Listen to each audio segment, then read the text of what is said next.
I'd like to call to order the Minneapolis Park and Recreation Board here on September 18th. Will our secretary please call the roll? Commissioner Alper. Present. Commissioner Menz. Here. Commissioner Musich. Present. Commissioner Olson. Here. Commissioner Rucker. Absent. Commissioner Schaefer. Here. Commissioner Thompson. Here. Vice President Abeni. Absent. President Forney. Here. You have a quorum.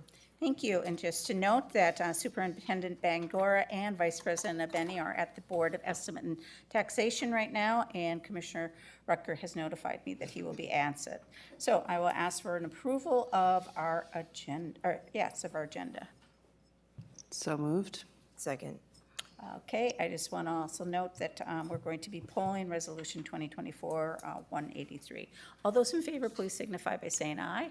Aye. Opposed? That action carries. On to the approval of our minutes of September 4th, 2024. I'll move the minutes of September 4th, 2024. Second.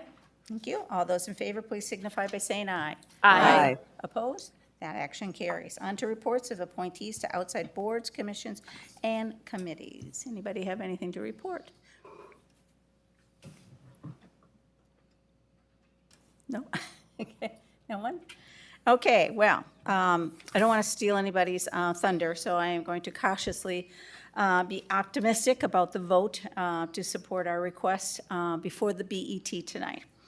My optimism is because staff marked up an efficient, mission-driven budget proposal, one that continues to invest in our employees, the ones who keep the lights on in our rec centers for our youth, the ones who mow our vast green acreage, the staff of our soon-to-be-open Graco Park, which delivers our commitment to equitable investments throughout our city, specifically the underserved riverfront of North and Northeast Minneapolis, and to honor parity of fully funding salaries for our staff in the negotiating settlements. I am so very, very, very grateful to our finance director, Julie Wiseman, and her staff for their deep understanding of our numbers and her awesome ability to present clearly and succinctly the nuances of our budget. In meeting with all the BET commissioners, Superintendent Bangora, and our VP and BET Commissioner Abeni built a concrete, compelling case.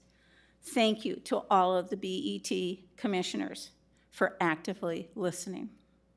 Lastly, I am grateful for our Mayor Frye's longstanding support of our equitable investments in our underserved areas of our city. Hoorah. So I'll look forward to any report that we're going to be getting from our BET appointee soon. Okay, on then to our consent agenda. Anybody like to pass that? I'd appreciate it. Can I make a motion to pull an item? Excuse me? Can I make a motion to pull an item? from the Oh, consent yes, agenda? certainly. 2024-188. 188, okay. And I see your light on also. Is Yes, that I'd like to pull 2024-186 for a 186? presentation. Okay. All right, as to the other two items? I will move resolution 2024-187 and 2024-190 together. All those in favor? Thank you, I'll second that. thank you. All those in favor, please signify by saying aye. Aye. Opposed? That action carried. Okay, on to I'll our. move Resolution 2024-186. This is a resolution approving the Burger Fountain Rehabilitation Concept Plan in Loring Park without a public hearing. Yes, I would just have a question for, I'd like just a brief presentation, because part of this, we're not only approving it for, not, foregoing the public hearing, but also the concept design. Thank you. Commissioner Schaefer, if you could just ask for recognition, I'd appreciate it.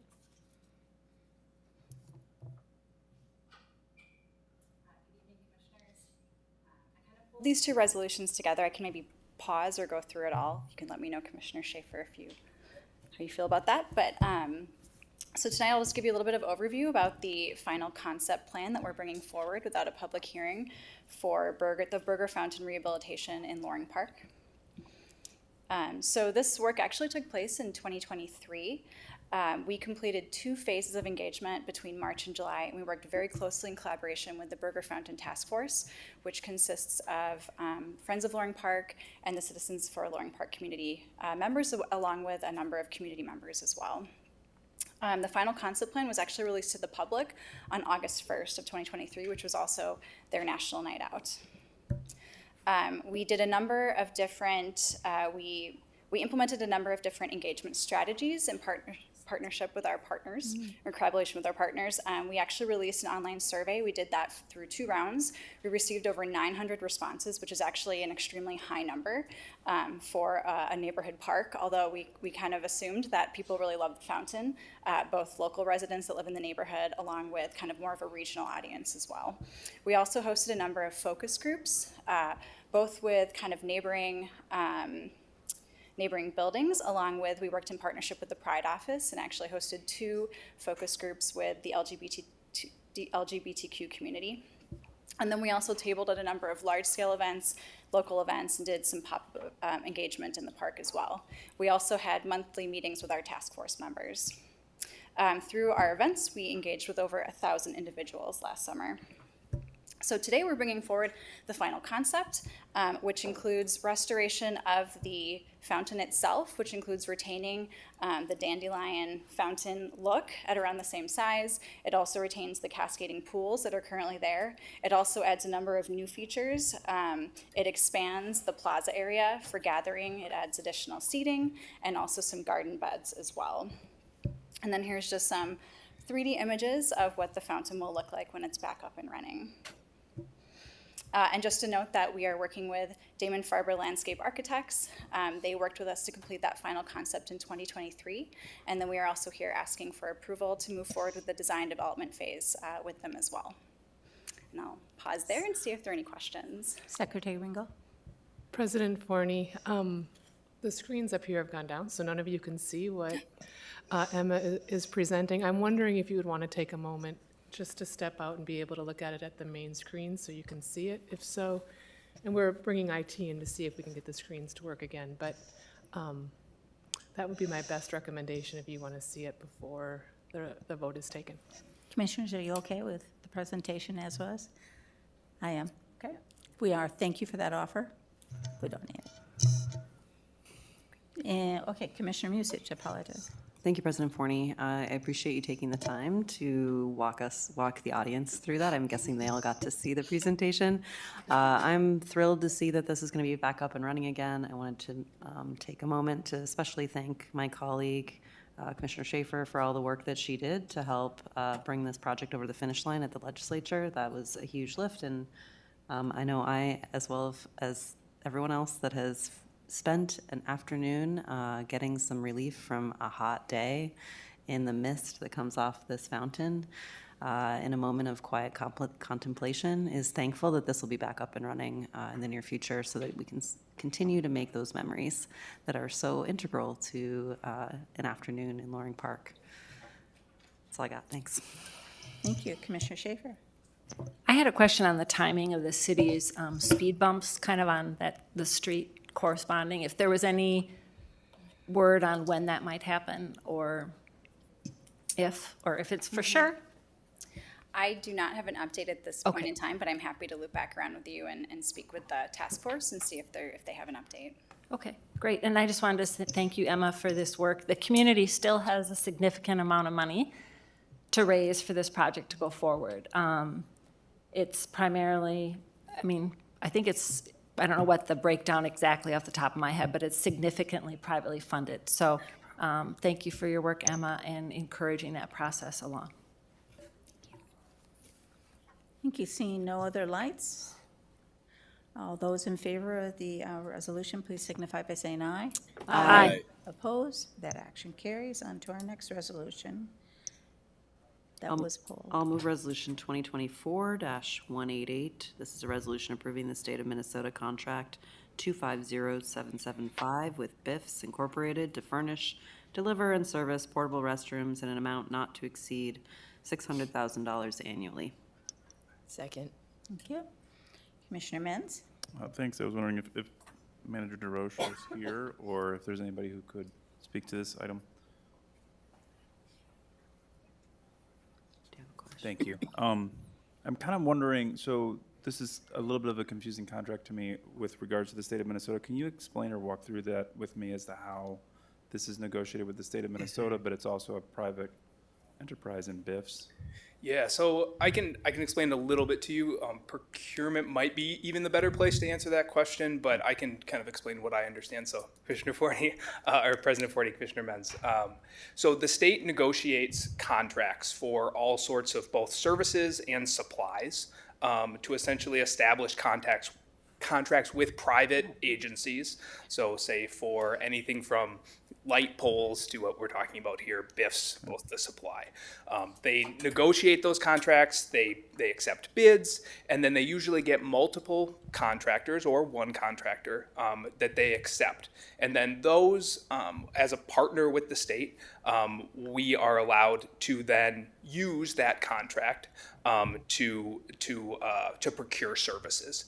And so usually with the state contract, what these will be kind of the best prices that are available, and allows us to source this through these vendors. Okay, thank you very much. I appreciate that response. The other questions that I have are regarding feedback and service delivery regarding BIFs. So is there any way that we receive feedback on the status of a BIF or the condition of a BIF? Because I get a lot of concerns about that, and also my own noticings. And there doesn't seem to be a vehicle for us to, as citizens, to comment on the condition of that portable restroom in the parks. So President Forney, Commissioner Menz, the current mechanism in which that would happen would be sending that information into maintenance, so either the maintenance email or into our customer service department.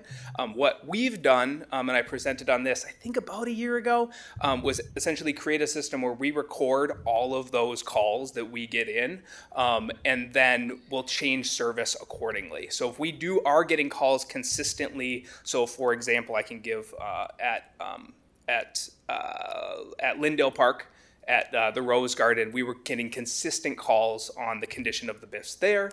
I think it's due to the high use, and we did increase service level, I believe, 1 day a week. So that's the best way to get that information in, and we are recording that information and then, adjusting service levels accordingly. I'm wondering if there's another way to get because a lot of, that information is not on the BIF or near the BIF that people are accessing, correct? Correct. The customer service contact information would not be on the BIF, no. I guess I'm sort of pushing, is BIF able to put that contract, I find that it's a very difficult thing for citizens to not have that feedback. And those BIFs can be very disruptive and destructive to the appearance and the aesthetics of the park. And there's no real way to sort of get that feedback to our staff without going through other channels that people might not be familiar with. Is there a way for a feedback code or a QR code or a phone number? Yep.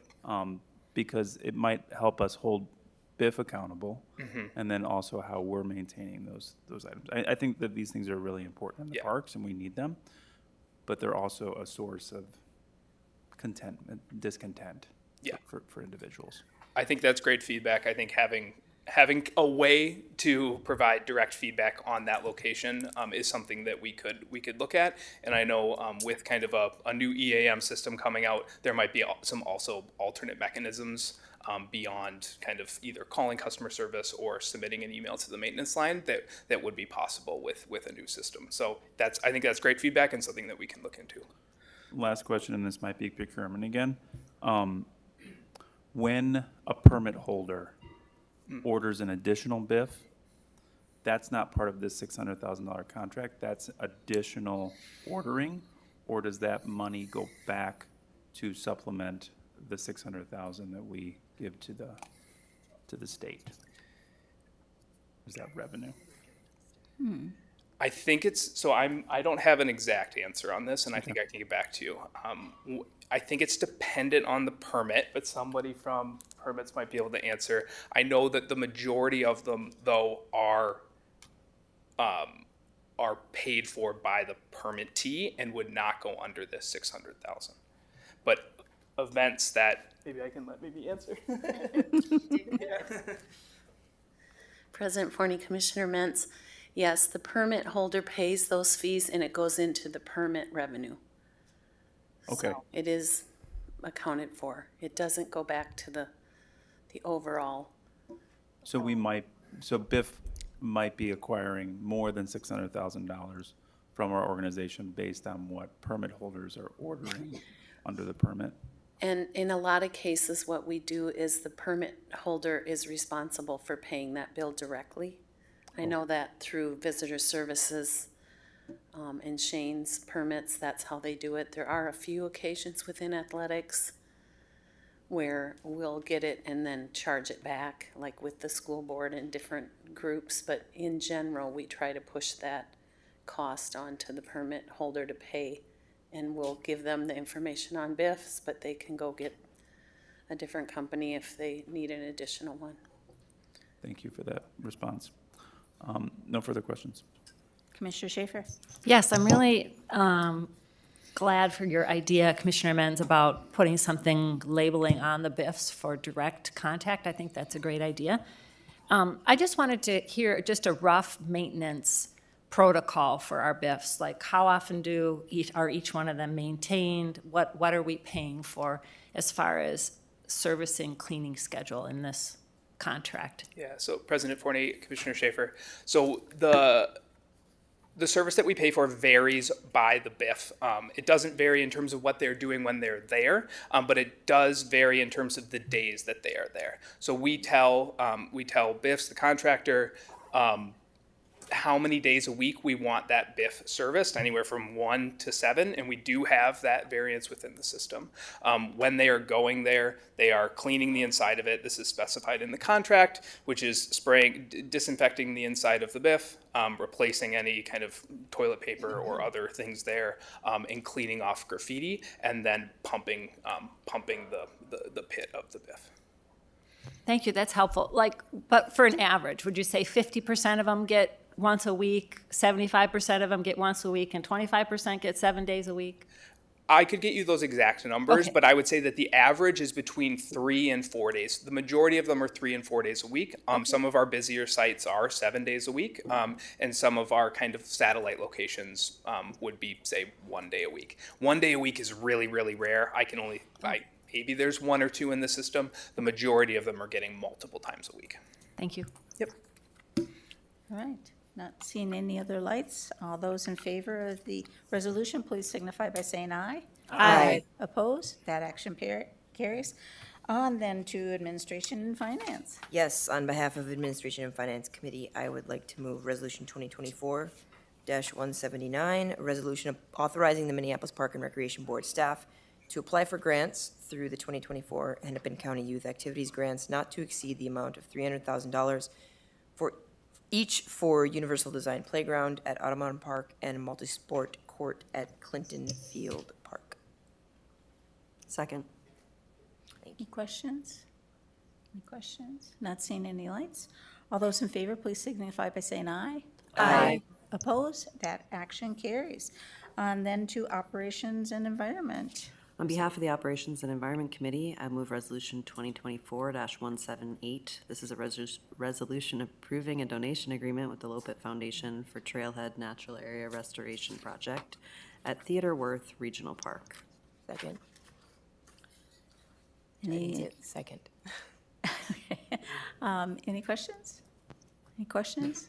Not seeing any lights. All those in favor, please signify by saying aye. Aye. Opposed? That action carries. Okay, on to unfinished business.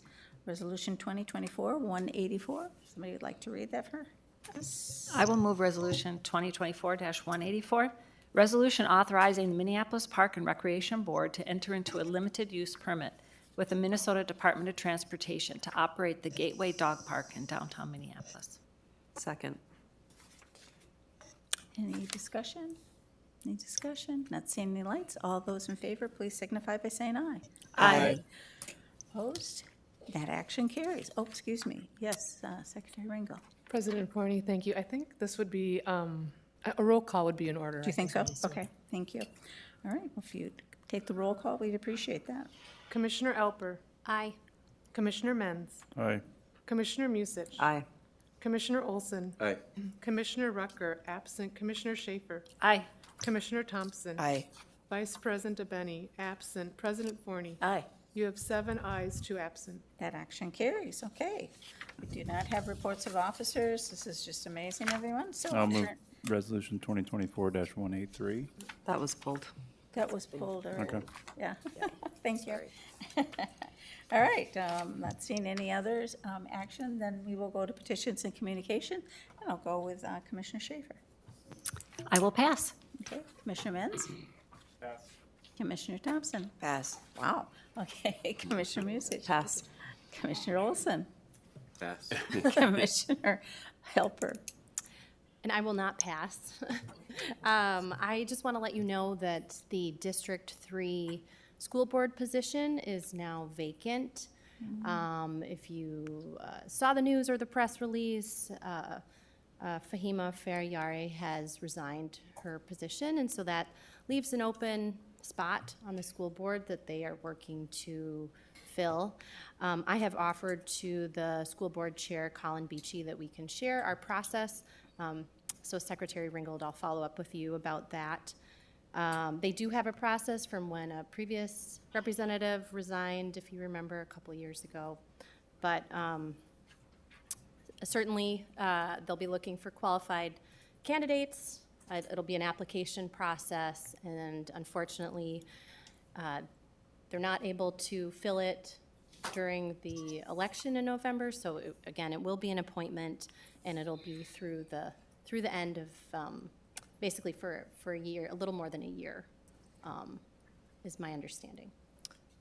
So please, if you know anybody, please reach out to me, and I can connect you. Thanks. Thanks for that information. Okay, I do not have anything, so here at 5:22, no, I can't.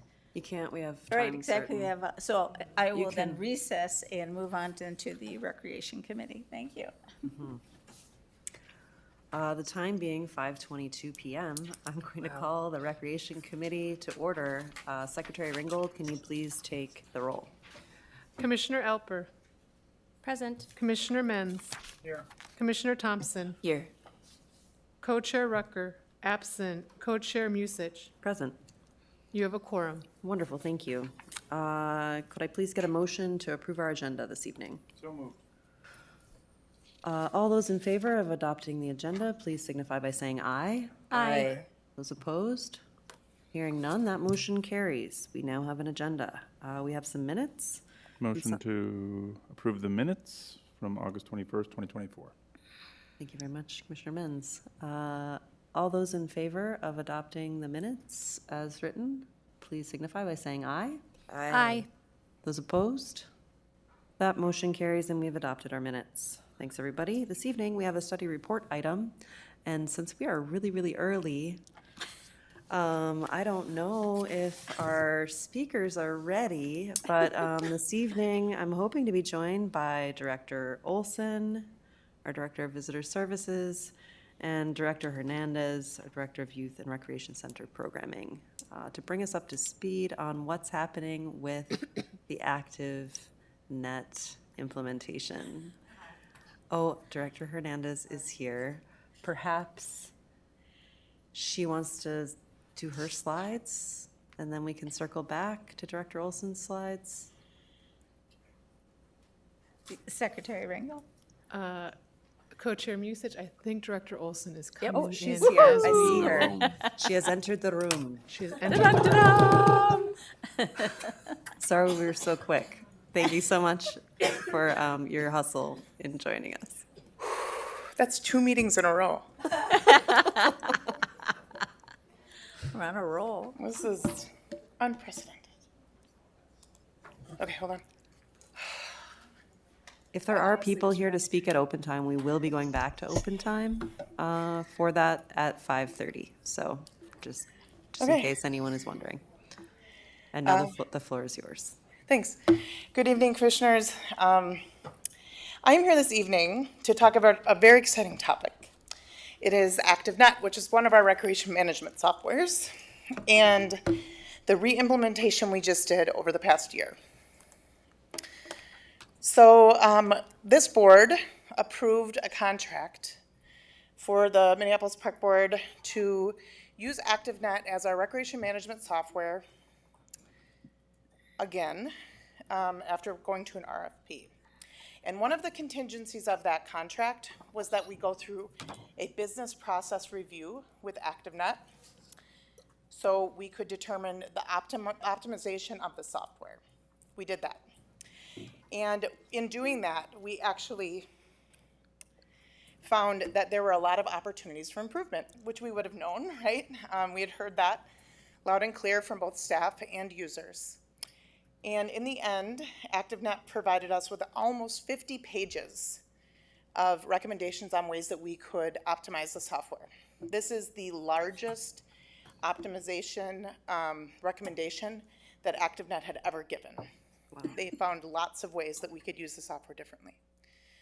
The reason being is that we had been using this software since one of its very first years it was ever implemented. And when we did that, the folks who were working with us had not worked with such a big and complex agency before.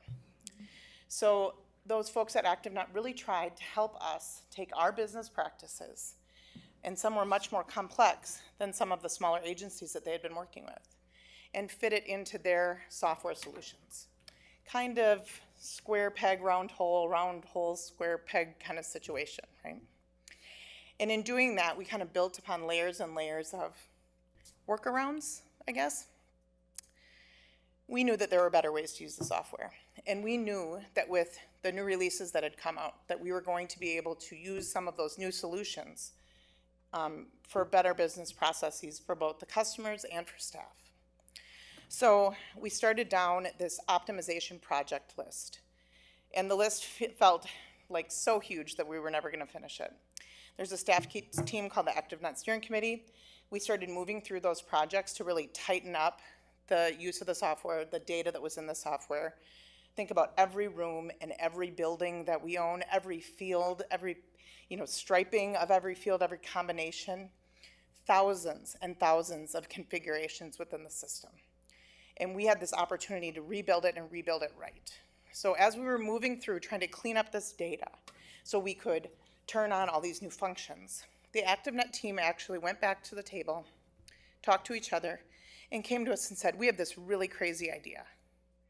We think that we should re-implement the software with you as if this was the very first time you were using the software. And we said, tell us more. They said, you'll keep on using the ActiveNet as you have it. And meanwhile, on the side, we'll start building brand new, using the brand new foundations and interface and all the new features as if you were a brand new agency that had never used the software before.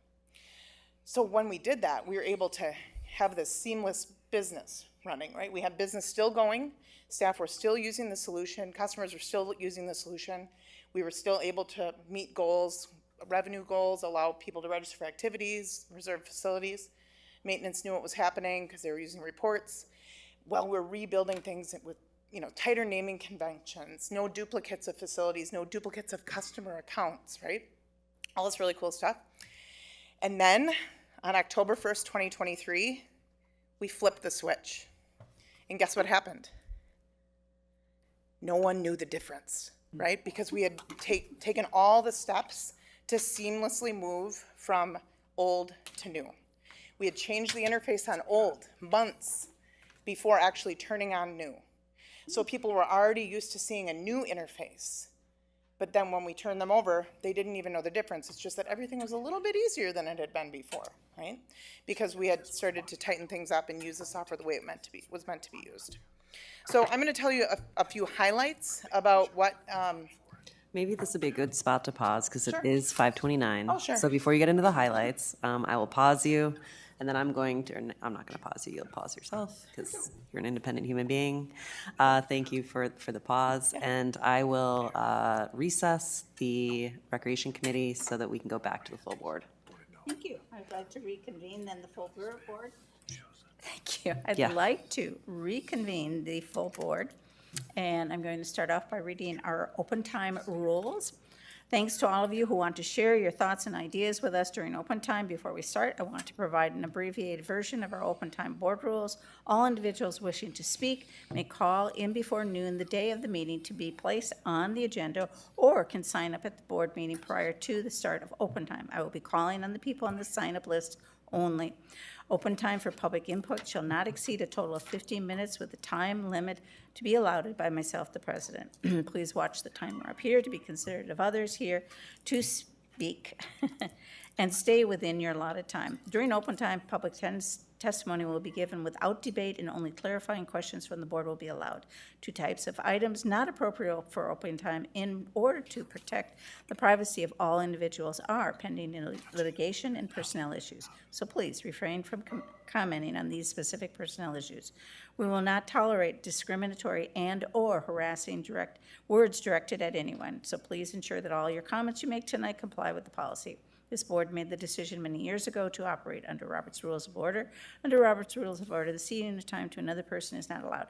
So only those signed up to speak may only speak for their allotted amount of time. We also request that each speaker provide his or her name and address. And we have one speaker who I will give 3 minutes to, and that's Adam Boyle. Is Adam here? Adam, are you here?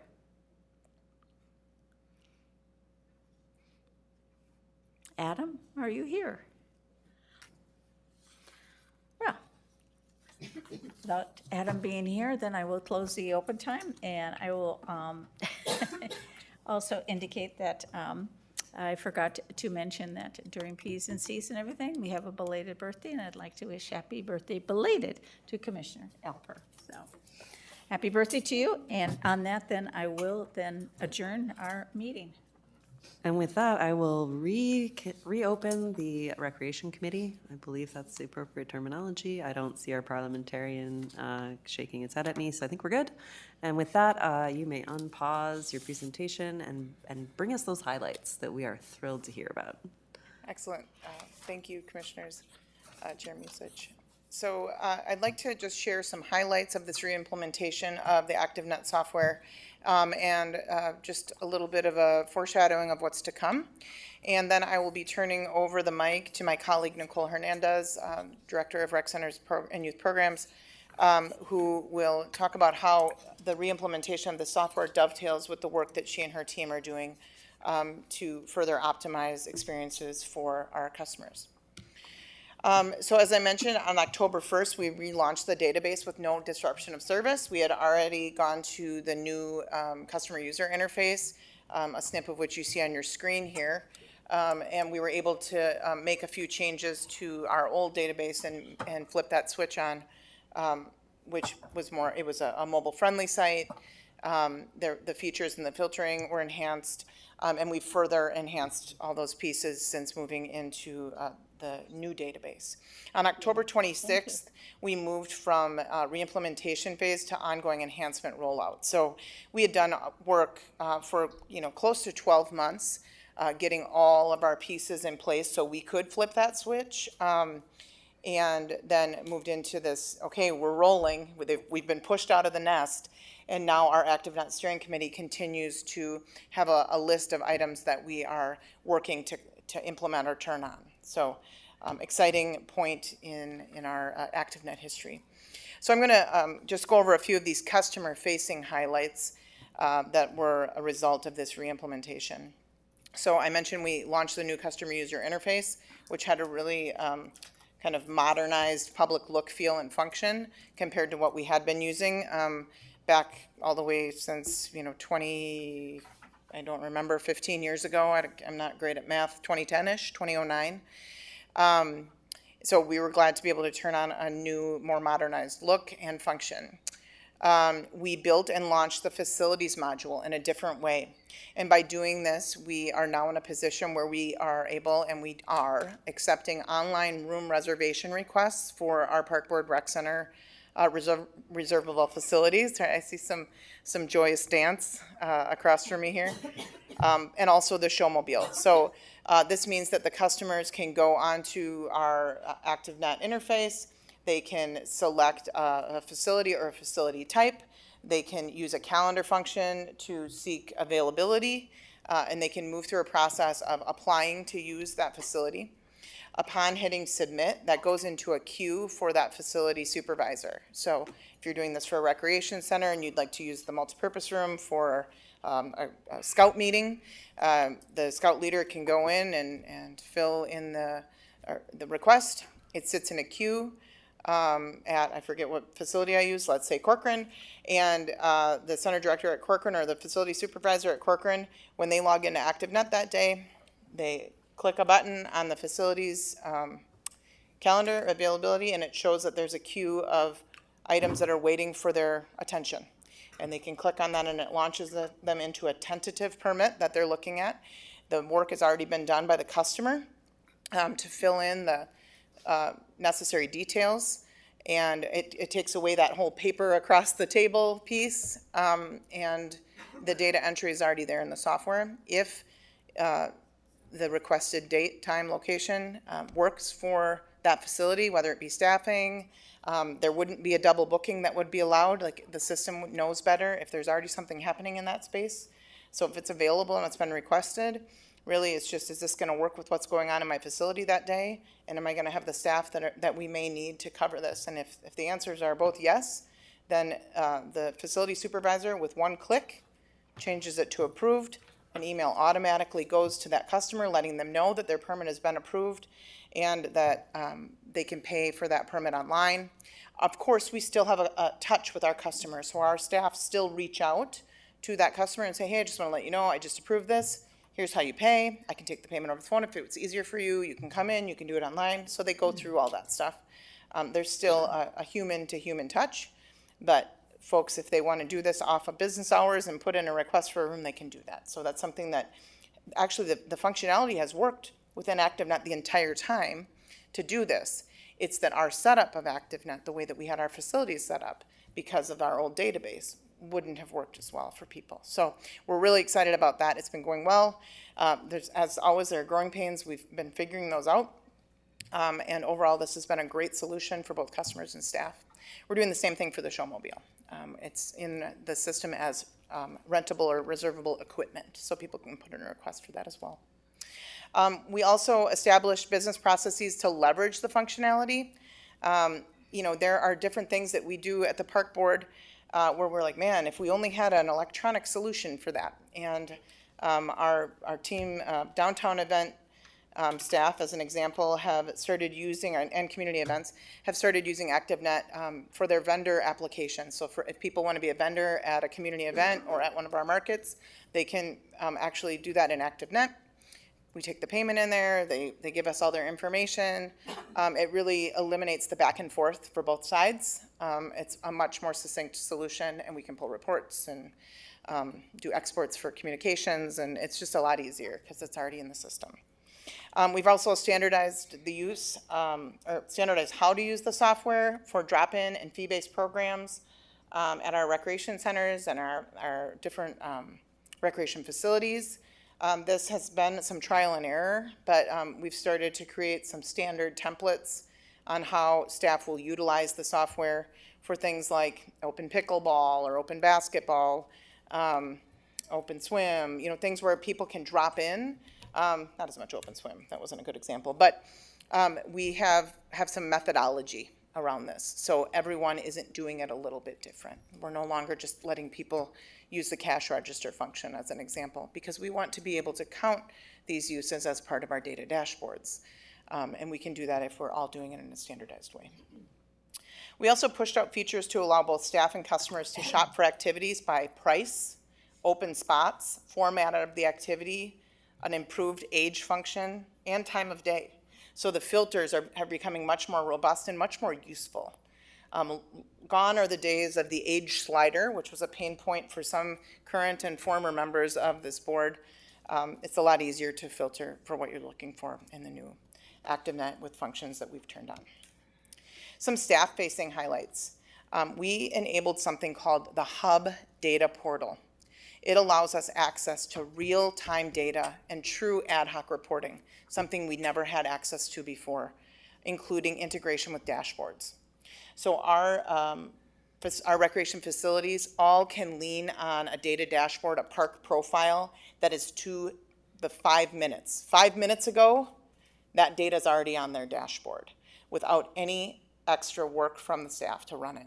It automatically is pulling this data real time from ActiveNet for registrations, reservations, memberships.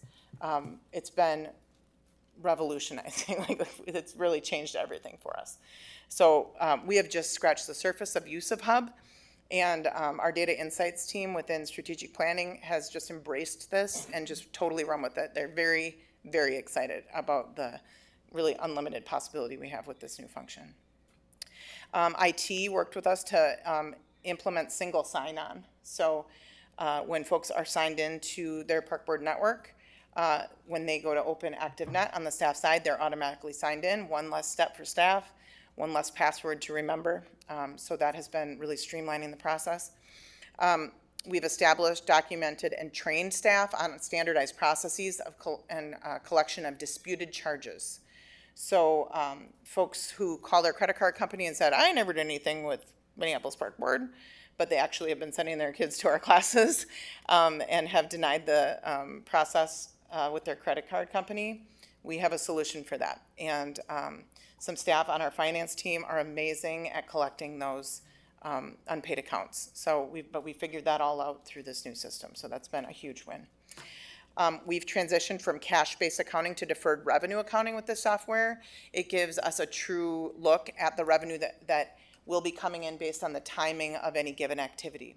It's not that just we take the money and now that's our money. It's we take the money and it's sitting there and it becomes our money kind of in visually once that thing has happened, which is actually really great for forecasting revenue. So we're excited that we got to move there. We've established a structure for reporting on free youth program sites. It's a big deal. We tried to do this for a long time in the old software, and we were not very successful. We've eliminated duplicate customer accounts and established a protocol to regularly audit and merge duplicate accounts. There are still a handful out there, but we had thousands and thousands before. So we've really, really been able to shrink that down. We worked with ActiveNet to do a deduplication process. And then we started this database moving over customers who are currently utilizing our facility services and activities and have been able to, for the most part, keep it down to one account per customer, which has been a huge win for us. And we've also implemented new processes on collecting overdue accounts. This software and this setup and that deferred revenue accounting really gives us an opportunity to better track. And we started fresh, right? To better track an amount that's really due and watch it as it moves over time. So we have a process where it goes from it's not yet due to 30 days to 60 days to 90 days. And once an account is past due by 90, then it moves to finance, and finance follows it again for another cycle. So that has been a huge win, something that we had not had a tight process on prior. We've established processes to allow for updating of fees on regular intervals, which can be cumbersome. We have a lot of fees in this agency, but we've worked with ActiveNet to do this with much fewer clicks and a more streamlined process than prior. We worked with a task force, or we're working with a task force, and Nicole's going to tell you more about that. Members of our ActiveNet steering committee are working in tandem with her to roll out standards on attendance tracking. We started collecting attendance in a unified fashion this past year, and that was a huge win for us for our data dashboards and for really understanding our use. We're using that equipment lending function for both ice skates and for the showmobile, ice skates at our rec centers, some of them. We began using ActiveNet's Teams function as a pilot for Northeast Southeast Soccer.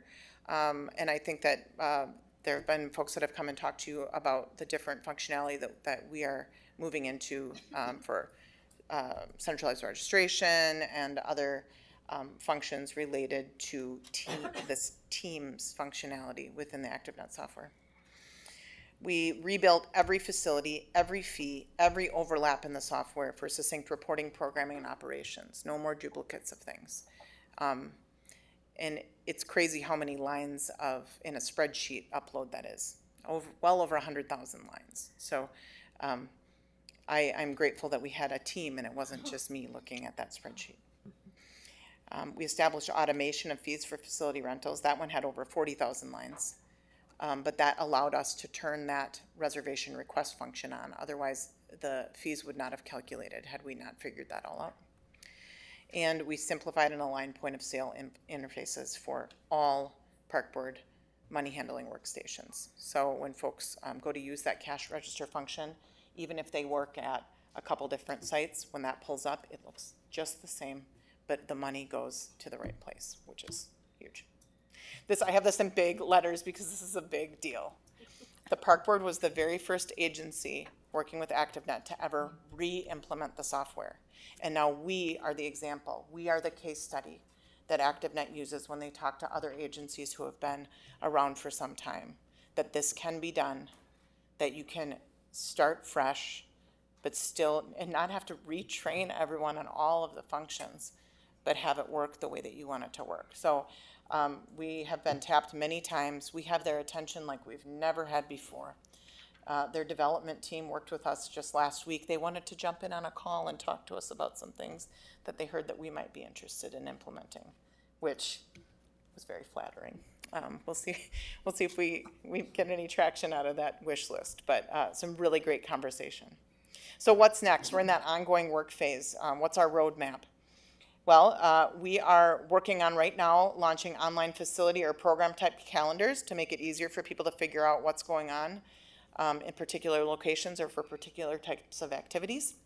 I was just talking to our weddings and events coordinator about this in the past week, and we have turned a couple of features on that she's pretty pleased with, so people can shop for a reception venue, self-serve, which is cool. We have already automated some integration of our Reach digital screen displays at Park Board facilities. So when you walk in this building, there's a screen down at the front desk, and there's some scrolling information about what's happening in each room in this building, and there's some videos with the advertisements and some different things on the screens. At Martin Luther King Park, and I believe now at Phillips Community Center, both of those Reach screens that they have are no longer manually populated by the staff sitting in the office. There's a direct pull from ActiveNet that's pulling everything that's happening in their facility based on what's happening in ActiveNet. So any activity, any rental, any of it, that's popping up on the screen automatically without staff having to do it. Those are the first two sites. Now it's just it'll be a landslide, and we'll do it at all the sites. We're super excited about that. The enhanced and systematic use of the communication module is coming. The communication module has existed within ActiveNet the entire time. ActiveNet is making some feature enhancements to that module, and we've talked to them about all the ways that we intend to use that. And they are listening. So we're really excited and hope that some of our wish list items will be included on that new rollout. ActiveNet is already making some ground on the adoption of ADA enhancements to align with new federal regulations. Our new ADA administrator came to us with some information that changes are coming for enterprise softwares, and she was very helpful in getting the attention of ActiveNet, and ActiveNet has responded, and we are pleased with their response. So that happened rather quickly. We've expanded the use of a functionality called flex registration, for preschool programming and beyond. It allows for a la carte picking of dates for folks who are looking for programming that runs over a series of days. So you don't have to register for session A and session B and session C and session D and 9 and whatever. You can just check the days that you intend to participate. We've been trying that out with a handful of programs, and we'll continue to roll it out with everything that it fits with. And lastly, the implementation of the enhanced search filtering by terms was just turned on this past week. So if you go into the ActiveNet activities search when you're on the public interface, you'll see that now you can also search for MEA break. You can filter by what's happening over Thanksgiving. You can look, over that break from school. You can check by some Minneapolis Public School aligned days off, instead of having to know the term release days, which was something I had never heard until I moved to Minnesota and then subsequently started working here. Never heard those two words together in a sentence. So, and I can't imagine that I'm alone. So I think that people are going to find that searching for things for their families to do is going to be really helpful. I want to hand over the mic to Nicole because really some of the questions that we've gotten from the board and others are about standardization, really of processes, not about limitations of the software. The software can do lots of stuff, but we all have to be doing things in a way that is streamlined in order for the software to be able to be helpful. So I'm going to pass it over to Nicole and she can tell you more about that.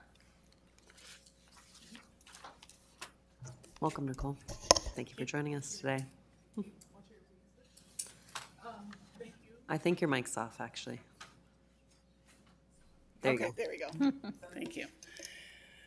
Co-Chair Musich, like Director Olson said, I wanted to talk a little bit about how we're trying to standardize some of the projects that we're working on based on the re-implementation of the ActiveNet. But before I start there, I wanted to talk about a little history of how we got to that task force. So shortly after I started as director, I went around and did listening sessions with all the recreation staff just to get some feedback as a new director. And based on that, after those conversations that I had with staff, I thought it would be great to start some task force so staff had some buy-in and also had some feedback on policies and procedures as well too. With that being said, we developed the Recreation Task Force, and like I said, following the 2023 listening sessions with recreation staff, the goals of the task force were to work on various projects to enhance internal processes and external outputs with the recreation department. A lot of the projects are determined based on feedback that I got from those listening sessions and also from management priorities. So with that, I wanted to highlight a couple of the task force that are doing some work that ties into the ActiveNet re-implementation. So one of the things that we really talked about is uniformity and standardization. The communications task force right now is working on how we can make sure that the uniform, that program titles and descriptions are uniform across the city. And we just recently did a great training with our communications department as well as our data insights team, and they did an audit of all the current program descriptions that we have currently. And with that, it was kind of a wake-up call of how different like yoga looks versus pickleball. So we did a work session with that. And it was a really eye-opening experience for some of the service area managers, which now in return are going to talk to their staff about like how can we make sure that there's more uniformity around program descriptions. We're also going to do a similar training with all the recreation supervisors in October at a citywide training that we're going to be doing, just really talking about what the standard program titles and descriptions should look like. We also have a finance task force that they are really working on developing or standardizing the fee structure for various programs and citywide. Again, we know that there's different price points for maybe if you go to a yoga program or other program, preschool. So we're really looking at how we can standardize those different programs so it's consistent across the city. We also have an internal and external partners task force. And one other piece that we're really trying to do is align our the instructor and professional services contracts. So that team is really working on what contracts do we have out right now. And then I think what has been brought to our attention is like how can we be consistent on what rates we are paying for like different consultants that are working within our rec centers as well too. Another is our standards and quality task force, and really we're working on, and a lot of this work has already began, and we're looking at probably, or potentially implementing that in January, but really standardizing the quality and volume of program offerings per recreation center. We really, in those listening sessions, when I talked to rec supervisors, they were really saying, like, if we understood what the standard and what our expectations were around program implementation and what the expectations around offerings, we really worked with that as a task force as well, too, to make sure we standardize that across the city. So we'll be implementing some standards and expectations with that team as well, too. We're very excited about the task force. I feel like we've really started moving forward on a lot of projects already. And then like I said, we're looking at implementation in January for some of these projects that I've already talked about. On the next page, Annie's going to come back up and talk about consistency across MPRB with some of these projects as well. Thanks, Nicole, and hi again, commissioners. So as part of the ActiveNet re-implementation project, our staff has worked to revise and create better defined filtering categories. I mentioned that already. But we were really careful in selecting activity types, categories, themes, seasons, and trying to be really intuitive with naming. Also looking at examples from our local partners, St. Paul, across the river, St. Paul, but certainly Minneapolis Public Schools, and trying to do our best to represent the park board, but speak the same language across different interfaces, so people really could understand what they were filtering for. We also took some time to analyze, we have category 1 for sorting and category 2 for sorting, and trying to figure out, wait a second, there seem to be some of these over here and some of these over here. And so we spent a lot of time really trying to create more succinct lists and think about things in more generalized buckets, as opposed to getting down to very, very detailed, kind of too detailed one-offs, kind of needle and haystack type filtering. So we were pleased with our results, and we have found, we've gotten some good feedback on people's ability to filter with our new filters. We created updated documentation and instruction on these processes and standards for use of the software. So as part of our rollout over that first week and first month, especially in October of 2023, we held open meeting sessions where the ActiveNet Steering Committee and any subject matter experts that had worked on the reimplementation sat in the river room here, and we had an open Teams meeting that we just had up, and people could just hop on it. Anyone in the agency, if they had a question about how to use the software, how to filter, how to enter something, if they had a type of program or service that we hadn't really thought about or provided them a solution on yet, we workshopped it together. So as part, anytime we did one of those workshops or talk somebody through an issue or a problem or giving them a solution, we documented the entire thing. And at the end of each day, we provided a laundry list of our documentation and all the great new functions and standard processes that we expected people to use. So if I taught Rec Supervisor A how to create this type of package, that's how we're doing it now. So it was kind of a solution on the fly situation based on everything that we had learned as part of rebuilding the software. We continue to do that when things come up. If one of our staff calls us, we'll pull on all the ActiveNet Steering Committee members, we'll work through solutions, we'll document that solution, and then we share it with everyone. We don't just share it with the person who reached out to us about it. We have basically a library full of all of our documentation on the new process. That's how we created those training materials, and we're continuing to work that stuff out so we can have really great materials for people as they come on board, because we recognize that everybody wasn't here last October. So we just want to make things easier for people. We've identified and begun to utilize enhanced methods of data collection and analysis. I mentioned Hub. We are participants in something called the Hub User Group. So folks from ActiveNet Steering Committee and the Data Insights team attend these Hub User Group sessions and work with professionals across the nation, across really probably the world, who are utilizing ActiveNet and Hub, and are figuring out the best ways to pull and analyze data, the best functionalities, the best places to store. So like I had mentioned, that's been a really, really big win for us. We've also increased the use of keyword tagging for enhanced search potential. So ActiveNet search is not Google, and it's never going to be. However, we can teach the system that if someone is searching for T-ball and they spell T-ball T-E-E ball, it also means T space ball, it also means T no space ball, and it also means T dash ball, right? So when a staff puts in that listing for T-ball, there is a keyword search that you can, those are all aliases for if somebody types any of these things in, it'll pop up. So if you want to call something the pumpkin extravaganza and not use the word Halloween in the title, that's okay. We'll put Halloween in that for that keyword search, and if somebody were to type that in, it would still pop up. So that is a human requirement, and we are continuing to encourage that with our staff. Something that we've really started to use lately. So that is all I have for my updates. I'm happy to take any questions that members of the board may have, or Nicole too. Thank you, Director Olson, Director Hernandez. That was really fun to hear how many improvements we've achieved through this new rollout.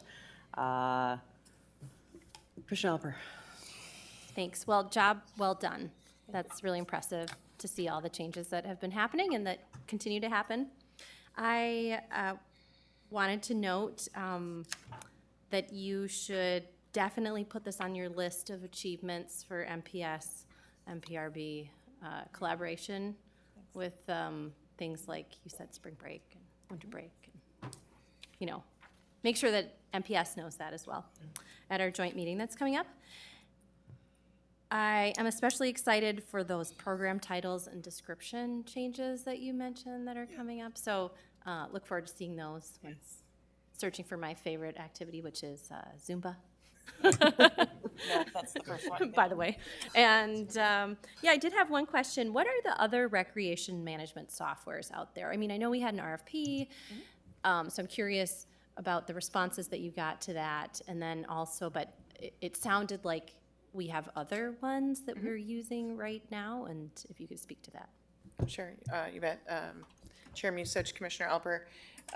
We have been using ActiveNet for some time now, as I mentioned, but we recognized after a handful of years, kind of through our first contract cycle with ActiveNet, that although it is a pretty hardy one-stop shop, it doesn't have every single scenario and solution that we need to operate our business. So at the Park Board, we utilize, I think, 5 recreation software systems. ActiveNet is definitely holds the bulk, but Finley Sport is our ice management system.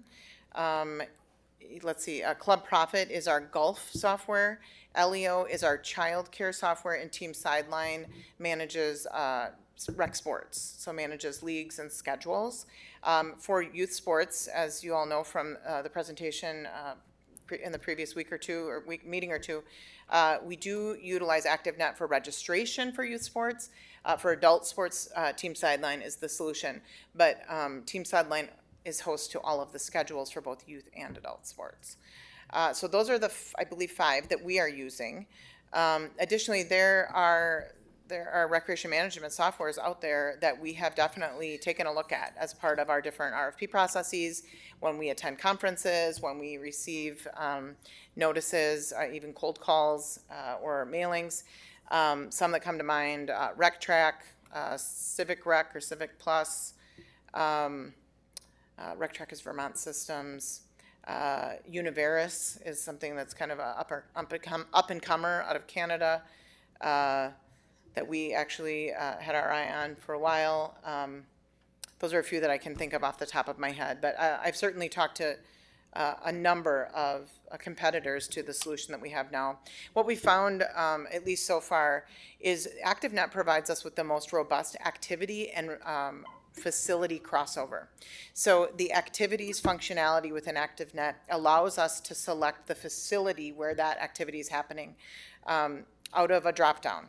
And so, and not just the facility, but when in ActiveNet terminology, that means down to the room or down to the court, the half court, or whatever it may be. And in doing that, when I say that I'm going to hold pickleball in the MLK gym on half side A, that makes sure that no one can reserve it.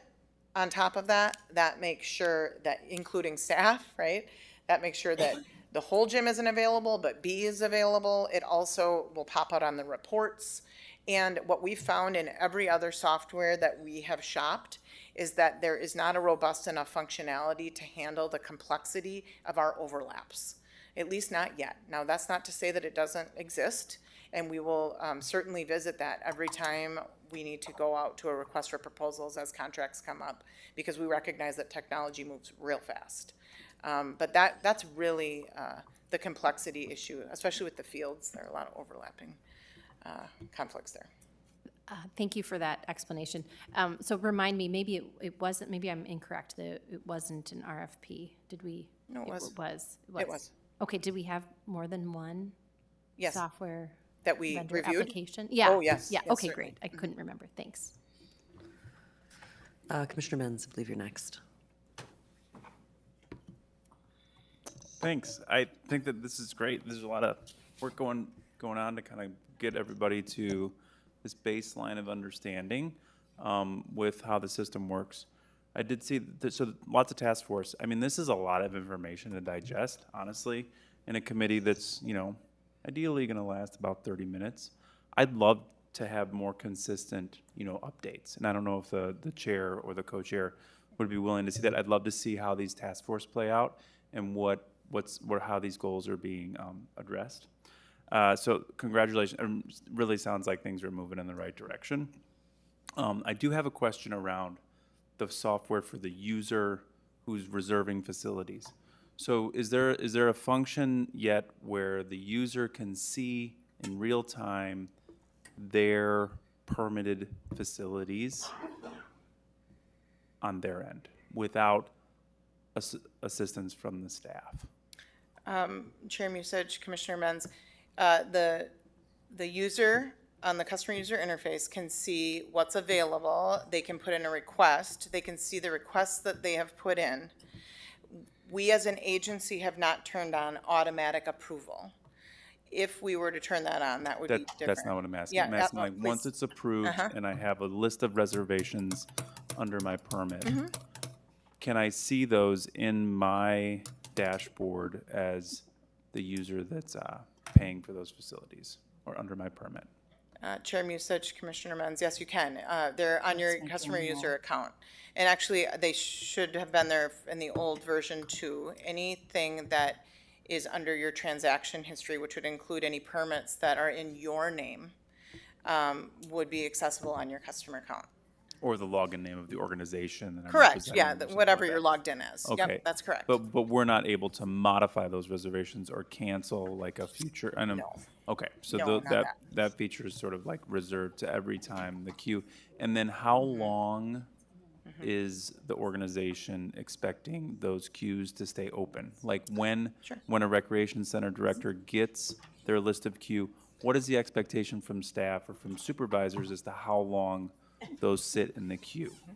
Chair Musich and Commissioner Menz, actually, the system is set up where they will expire. I believe it's after 14 days. So, but the action is meant to be taken the next business day that the employee is working.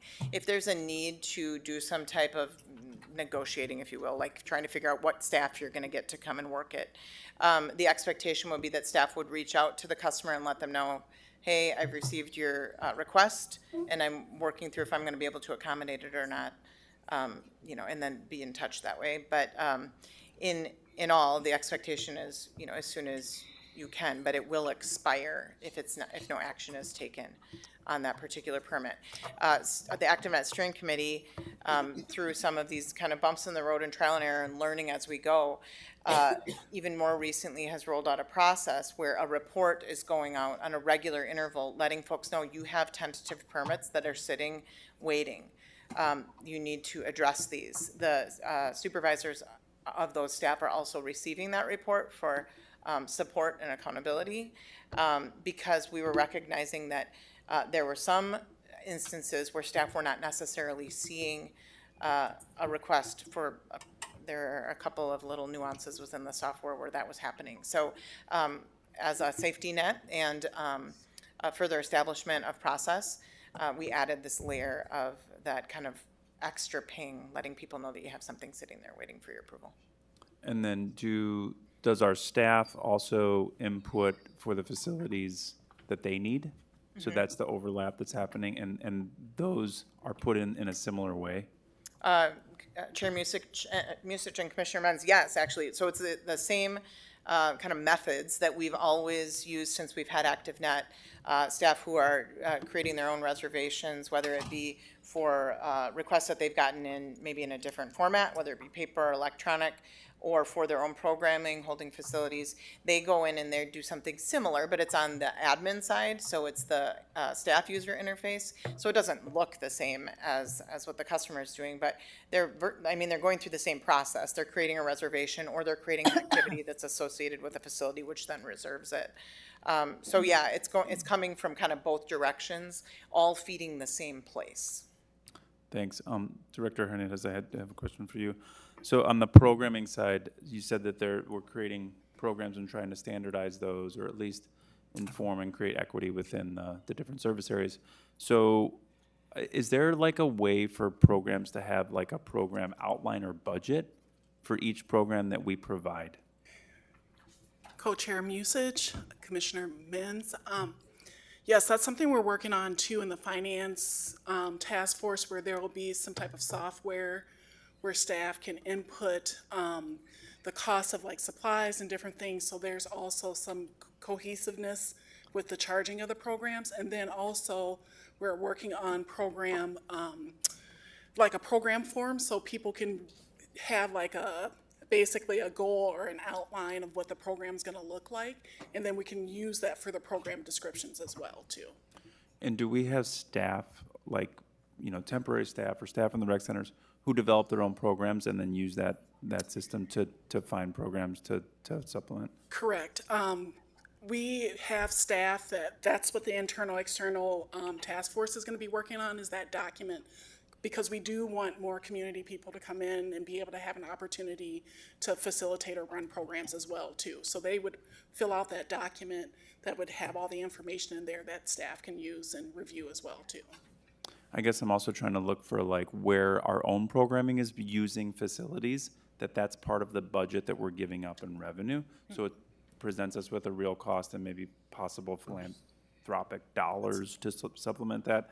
And the last thing that I'll ask is, what is the process for maintaining and ensuring that we have significant open gym time for the community in multiple service areas, to where there's consistently open gyms available for the community, specifically after school time? Co-Chair Musich, Commissioner Menz, that's another piece that we're working on. We just started implementing planning sessions for each service area that the service area managers lead. And so at that point, they work together to say, okay, what are some of the gaps in programming? What are some, you might have a high population or a demographic of seniors. Maybe that's something you focus on, and we look at our demographics using the park profiles to kind of make sure that we're being more intentional around programming. So I can also bring that up to the team, the service area managers too, about that open gym and the drop-in programming too. But I think we're on the way of trying to make sure that programming is equitable across the city. Yeah, open gyms are really important for the community. Yep.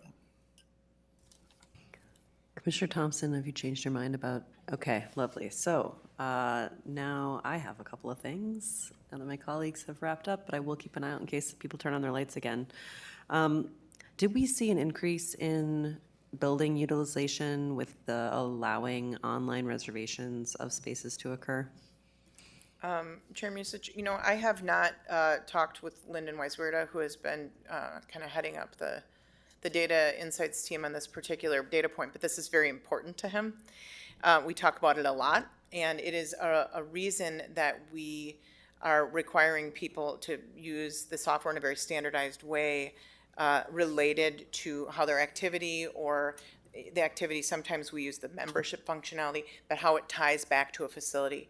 Because facility utilization statistics are very important for him to track and for us as an agency to track. I can't say whether it is increased or not, but that is certainly something that I would be interested in knowing and going back and learning. I think that this function is being utilized a lot. I'd say that folks on a regular interval are having something sitting in their queue. If I had to guess, I would say likely. But I would like to back that up by looking it up first and then letting you Okay, know. if you could circle back on that one, that'd be great. Because it is very expensive for us to run recreation centers, and it is always incredibly disappointing to me when I go into one and see how much of that building is empty. So if you could let us know on that, that would be great. I forgot to mention earlier, but you both utilized some terminology that I love to hear from our staff, and that is standardization and uniformity. It is incredibly frustrating to people to not be able to find something that exists just because we're not delivering it to them in a standard way. So thank you to you and everyone on the committees that is working to make that the reality for the park user experience. I also heard that you're talking about training. Super excited to hear that we are training people to help ensure that there is standardization of the way that we deliver services. Will the trainings be recorded so that they are available to people that join the organization after they are given? Yep. Co-chair Musich. So yes, training, when I did these listening sessions, that was one of the pieces that the staff talked about is just professional development and opportunities. And so after those listening sessions, we start implementing citywide trainings for all rec staff. So that would be rec supervisors, program leads, and we do those quarterly. And so the next one's coming up in October. And then we also have a professional development and onboarding task force that we're looking at trying to incorporate or implement trainings for provisional staff as well too. So we're making sure, and we know it's really, really important. The staff want the training. They also want the cohesiveness. We also, I think one big piece with the training is also trying to work with our internal partners. So communications, finance, HR, coming to those trainings as well too. So staff get all the same information the same way and have the same understanding around processes and policies. Awesome. And to add on to that, Chair Musich, the ActiveNet trainings that are the materials that we have recorded, I mentioned, that we're providing those to all, and we have kind of a library of resources, of documentation resources. Additionally, we do have access to videos, and we have for about 10 years, or 8 to 10 years with ActiveNet, who, leaning on us, came up with this brilliant idea to create a Brainshark library of videos on how to use particular functions and modules within ActiveNet. However, they were kind of apples to oranges back when we were using our older version of the database, and we couldn't really utilize those videos within the Brainshark Learning Management System to train our staff because the interface was different or because the naming was different of the different functions because we were not using the system in the way that it was optimized to be used. Now we are. So that entire library, that learning management library that's provided by ActiveNet for the staff user on how to use the functions within ActiveNet exists and are at our fingertips as part of our subscription, part of our contract with ActiveNet. So in addition to our own documentation on what we expect people use the software for and how they use it, there's also true functional training materials that exist through ActiveNet on how to actually use the software. So we have a little bit of both that are available for when new staff come on board. Okay, great. And you mentioned also that we're looking to ensure that staff are regularly getting trainings and that they're happening across the city so people are getting the same information. Are we doing any auditing of the customer experience and the pieces that people are being trained on to determine whether or not that training is effective and achieving the outcomes we're hoping for so that we can follow back up on items where we're not achieving that outcome via the training?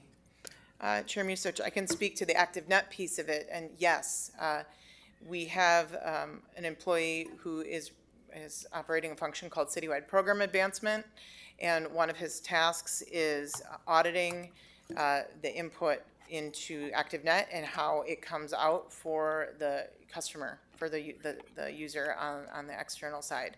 So as part of that audit, there are all these data points that get checked to make sure that staff are using the software in the way that we have instructed they use it, so that the customer user can find things the way they're supposed to. So the mapping function works. So when you click on something, it actually tells you where it is or when it is. And all of that, that audit happens on a very regular interval, weekly in some cases. And then there is a circle back. If there is an error, there is an outreach, a kind of a retraining or coaching session that is tied then to, accountability and letting supervisors know. So we're all here supporting each other in this endeavor to provide great service. So that piece, we are certainly auditing the skills that we intend for our staff to utilize the software for. And I can't speak to these new trainings that are outside of ActiveNet software, so I would turn it over to Nicole for that. Co-Chair Musich, yes, I come from a huge just quality assessment and quality program background, and so that's where the YPQA stemmed from. So we started training staff on those pieces. So it looks at the culture when people walk into a building, making sure that they're greeted upon arrival, making sure the classrooms are clean. So we've started implementing those pieces in certain areas. And then we also have talked about the surveys and doing surveys at the end of programs and really going through a process of collecting that information and really debriefing with staff of like, what are the themes that we're finding and how can we improve that? So those are pieces that we're moving towards, and we're working on implementation of those things. Fantastic. Okay, I have two more things, and then I will go to Commissioner Menz for a second time. Building on a question that Commissioner Menz had asked earlier about the field and court reservation system. So I know we can do them online now, but in addition to the calendaring that's happening in the building about what's happening in that building, is it possible for the public to be able to go out to a calendar, or will it be possible for the public to go out to a calendar and say, hey, I'm thinking about going to play tennis or pickleball at this location. Is it reserved at this time so that when I show up there, I'm not going to be able to play? Or is it open, theoretically, if other people have not shown up to use it first? Will that functionality be available now? Is it available now, or will it be available soon? Chair Musich, in short, yes. The online calendar functionality is one of our future roadmap items that we are implementing. Our first kind of dipping our toe in it was the work that I recently did with the reception venues, and it is on near the top of our to-do list to start piloting more of those online calendars. It's a functionality of the new database and the new customer user interface. Okay, fantastic.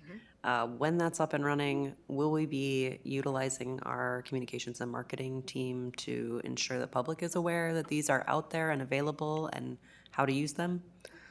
Chair Musich, we certainly can, and we will be working with them to integrate with our website as well. Fab. Thanks so much. Commissioner Menz for the second time. Thank you, Commissioner Musich. You raised some things that sparked my memory a little bit. So sort of like a standard operating procedure manual, like you mentioned, Commissioner Musich, around these trainings. The other question is like if in that instance where people are wondering, they can call any rec center too, and they would have that information around whether or not it's registered? Yes. Okay, and then any staff who is in those rec centers would know or understand how to find that information quickly?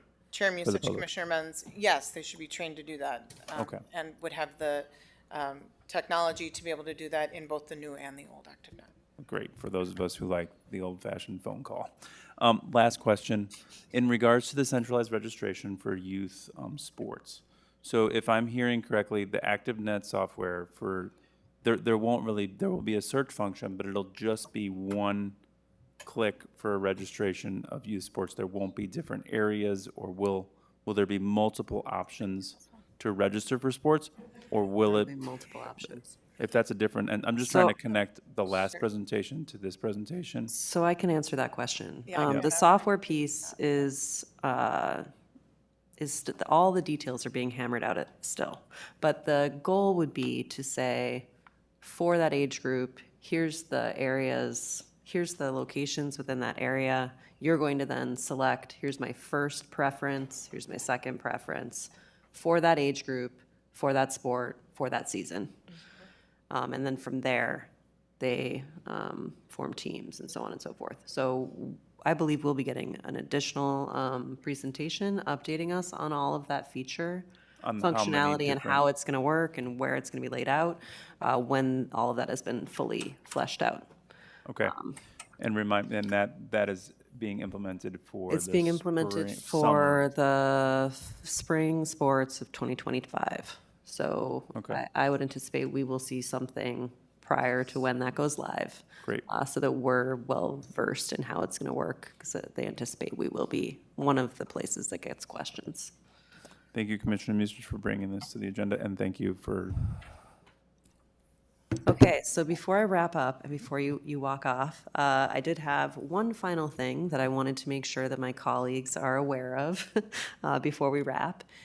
Should people come up with additional questions or suggestions for enhancements to the way that ActiveNet works for our users, who should they be directing those to? Chair Musich, I mean, I can take those enhancement requests. That Okay. would be fine. Lovely. So anyone that has questions or suggested improvements should reach out directly to you. Certainly, that would be just fine. Wonderful. Thank you so much, Director Olson. Thank you so much, Director Hernandez, for being here this evening. That was very informative, and I look forward to hearing more when you've got more to bring us. With that, I will declare the Recreation Committee adjourned. Legislature? Time being 6:25, I will call to order the Legislative and Intergovernmental Committee. Secretary, would you please call the roll? Commissioner Benny. Here. Commissioner Alper. Here. Commissioner Menz. Here. Vice Chair Rucker, absent. Chair Olson. Here. You have a quorum. All right, and could I get a motion to approve the agenda, please? So moved? All those in favor? Aye. Aye. All those opposed? The agenda is approved. All right, we have one item on the agenda, and that is the discussion regarding the 2024 general election ballot question about renewing lottery proceeds going to the Environmental Resources Trust Fund for another 25 years. All right, take it away, Pamela. Thank you. Thank you, Chair Olson and Commissioners. We just wanted to bring to your attention an upcoming ballot question on our fall or November ballot, and it's of significant importance to the Park Board. I'll just give you a little history. I know lobbyist Rice probably will have lots of tidbits to share as well. But in 1988, the voters cleared the way for creation of the Minnesota Lottery and improved a constitutional amendment that dedicates the resulting funding for, and I quote, public purpose of protection, conservation, preservation, and enhancement of the state's air, water, land, fish, wildlife, and other natural resources. And then a measure to extend that until 2025 overwhelmingly won approval in 1998. I think it was like 77% of voters voted in favor. Minnesota voters will decide this fall whether to renew the proposal that earmarks a portion of the state's lottery for these purposes. And you can see the question here on the slide as it will be worded. Each year, the Legislative Citizen Commission on Minnesota Resources, LCCMR, allocates millions of dollars from the Environmental and Natural Resources Trust Fund to environmental and natural resources projects around the state. And the state estimates more than 1,700 projects have been funded through the trust fund since 1991. Without an extension, the constitutional dedication for the funding is set to run out in 2025, so the end of this year. Like earlier measures, this one would continue directing 40% of the net proceeds from the lottery to the ENRTF. The amendment also includes a new provision that the legislature adopted that would reserve 1.5% of the lottery funds for projects in underserved communities. So that will be something new. Director Arvidsson has been very engaged with LCCMR and advocated successfully for many of our projects.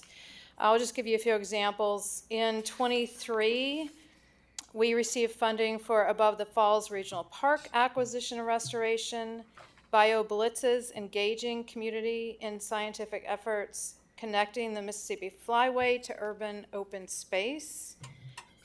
Last year, we received funding for Shingle Creek aquatic shoreline habitat enhancements.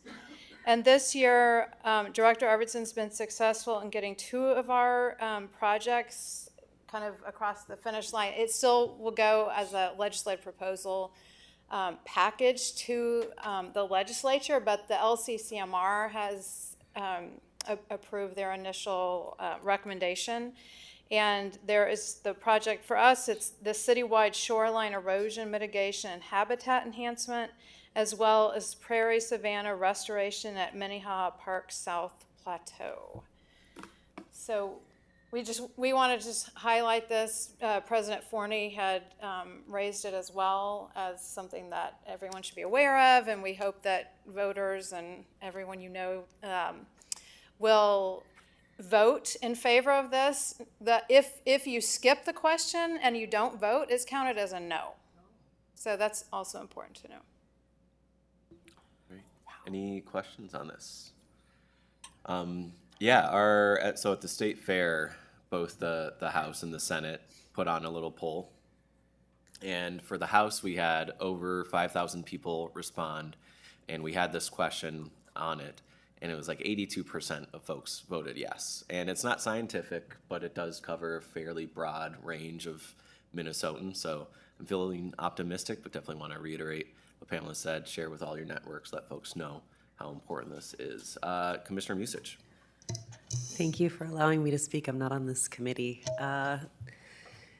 What can we as an organization do to help inform the public about the positive impacts this legislation has achieved for us over the years? I mean, I know us as individual politicians, we can use our contact list to email people, but what can we as an organization do to educate people about this?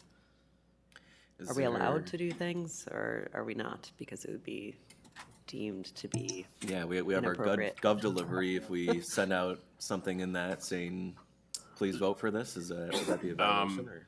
If I could, it might take some research. This isn't a per se political question. Okay. In the sense that you're not endorsing a candidate for president or partisan office. There are rules around referenda that the elected bodies, I believe, like on a ballot question, have the ability to quote unquote educate voters about issues that come before them. Whether it applies to a constitutional amendment or not, I'm not sure. I know that this board did support, through legislative efforts, the Legacy Amendment in 2008, and we endorsed it, but that was part of our legislative advocacy, which was certainly in our lane of things to do. Rather than answer the question now, you'll get back to us about Yes. whether or not we can send out something letting people Yeah. know, like, hey, if you want to see things like this continue, could it'd be great if you voted yes. If I could hear from commissioners now that if you could, what would you be thinking of doing? I mean, knowing that I we're would not- like to tell we're not- people, voting yes for this allows us to continue doing things like this for another 25 years. 25 years. I mean, I think that's an important message for people to hear if we're able to give it. So it would possibly be conveying the information of how your constituents have benefited from this program Yes. over the last Right. 27 years? Itemize the projects. That, Yeah. You've not been recognized in your out something of like order. that, yeah. Sorry, I kind of asked the question. I apologize for that. So recognize the chair. But yeah, we could look at that and report back. Okay. And possibly recommend an action that would be legal and appropriate. I think the issue, as I said, would be it's all right to inform voters on things like this. The question about advocacy, a vote yes or no, might take some more research. And it's let us report back. Okay, thanks, Councilors. Anything further? Oh, sorry. No, that was all I had. Thanks. And you have nothing left, President Forney? On another note, President Forty. thank you. I'm not on this committee, but I would like to recommend, after this report is done and everything, to get a report from our BET commissioner on a meeting that was significant this evening. That would Yeah. be possible? Well, sure, absolutely. So no further discussion on this, and seeing as it's kind of intergovernmental related and our main meeting is adjourned, Commissioner Abeni, would you be able to give us an update on how the BET meeting went? Sure. Thank you, Chair Olson. Okay, so at the BET, tonight was the big night where the maximum levy is approved.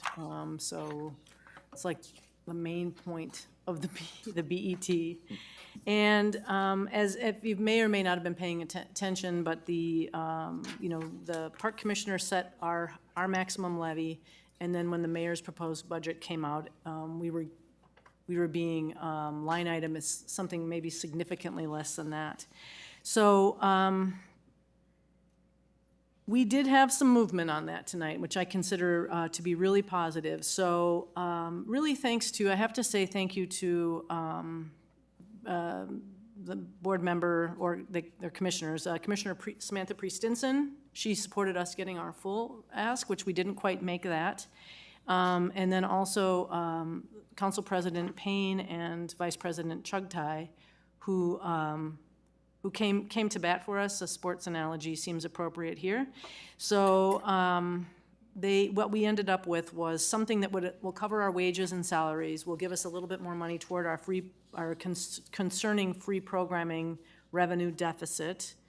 And it does increase the city's levy request. So that's a bold thing for them to do. I think that another thing to recognize is that there's discussion and understanding, maybe among some of the other bodies, the city council in particular, that even though the maximum levy is now set at 8.3%, it doesn't mean that that's what their final budget needs to be. But for us, we're done. So our amount that we have line item in the budget is fixed at this point. So if they end up with a budget less than that for themselves, that won't have an impact on us. So I don't know if anybody else has anything to add there. I would say it was successful. So many people worked on this for so long. I feel like it's another sports analogy when they have to run out with the chains in a football game and then you see that the football's just right over the line. That's kind of, we got, I think it's good. And I think it'd be nice if it was more. I think it would be nice if it was a little bit more. But this is also really in part due to the reality of our tax base here in the city and the realities of that. So I think it maybe will help us all inform how we approach this next year. I think that's important as well. Thank you. Commissioner Menz? Yes, thank you, and thank you for that report. I did have a very candid conversation with Councilmember Payne this week about this, and he was really impressed with the presentation from the park board and how the arguments for the increase in the tax levy. And I think that the way that the staff presented themselves, and you as well, Vice President Abeni, you got us what we can. You got us the most amount. It is a bold move by them to alter the tax levy.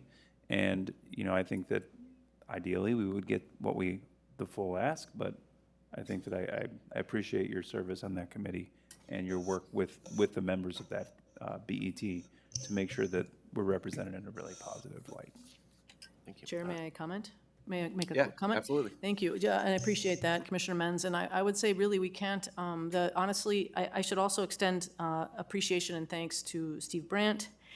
He did support for the final amended levy. So it was only the mayor, and this is not to malign the mayor, but this would be him voting against his own proposed budget. So we did really, I would say it's not for nothing that the park board is viewed very favorably by these other bodies. They really do. So that's a big deal, and that's worth a lot, and for good reason. The park board has got the facts, has the story, is doing the work. So it's good. I think we can maybe try for a little bit more. In some ways, there might be some more angles we got here till the end of the year, but I think we're in better shape than we were earlier today. Thanks. Superintendent Bangora. Thank you, Chair. Olson, appreciate it. Real quick, I just want to say, it's been said already, and thank you for saying that, but I do want to recognize Commissioner Abene and Vice President Abene, and of course, even President Forney, staff, everybody that worked really hard at this. We did a lot of work behind this to get to this point. I don't want to diminish the amount of work it took, and for them to vote the way they did today was really significant. And for both Payne, Chuck Dye, Samantha, and Steve and the mayor, I mean, we understand where the votes were, but very grateful for the fact that we did at least get our wage. They recognize that part of it, and also the youth funding piece of it. And so I just wanted to say thank you. And your words and how you spoke as our commissioner was really impressive and very grateful. And I was cheering you on and snapping in the background, but thank you so much. Yeah, and I just... Yeah, we're moving.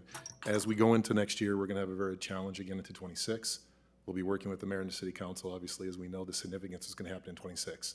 So we still have a lot of work to do, and these things compound as they go forward. So I don't want to diminish that, but we are further along than we were before. So thank you very much.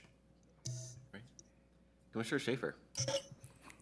So what was the park board final percentage or number that they landed on? Drum roll. I have the final dollar amount, but I don't have the percentage. It's more than 8.09, but less than 10.07. And I've been doing a lot of math over the last few days, so, but it's closer to the 8 than the 10. Okay. So I think we ended up with, it's in, the line item for us is $89,488,432. $89 million. Thank you, million, yep. Like I said, a lot of numbers. $89,488,432. So. One follow-up question, and what were the main categories that were not funded? Our inflationary coverage, I'm really worried about that. Our extra position that we've been seeking, including maybe the security piece that wasn't rolled into that. And the staffing for the Graco Park, yeah, it's a problem. That's the one I think that maybe we can do a little bit more work on as a city council. The city council might be amenable to consideration there, because we're doing exactly what they're trying to do by opening that park. So there's an opportunity there, I think. Thank you. President Forney. I already said the kudos earlier, but I just really, I'm so appreciative of what, I don't know if anybody knows that the BET changed their names to commissioners. So to Commissioner, Abene, who's also our vice president and everything, for your advocacy, for your lobbying, it's just been amazing. I'm just so proud of all of you. And I also want to comment that I feel very privileged that Coach Tate actually also came to testify. And as I indicated, being the coach, which he was acknowledged numerous times as the coach and everything, they are the truth tellers. Thank you for being there. So, but we've got a big, big lift in the next year. So. All right, and with that, I will now adjourn the Legislative and Intergovernmental Committee. And with that, at 6:42 p.m., I will call to order the Administration and Finance Committee. Secretary Ringgold, can you please call the roll? Commissioner Musich. Present. Commissioner Olson. Here. Commissioner Schaefer. Here. Co-Chair Rucker. Absent. Co-Chair Thompson. Here. You have a quorum. Thank you. Would someone like to move to approve our agenda? So moved. Thank you. See no lights, all in favor of our agenda, please signify by saying aye. Aye. Any opposed? We have an agenda. Would someone like to move our minutes? I will move the Admin Finance Committee minutes of September 4th, 2024. Thank you. All those in favor of adding those minutes, please signify by saying aye. Aye. Opposed? We have minutes. And would someone like to move our action item?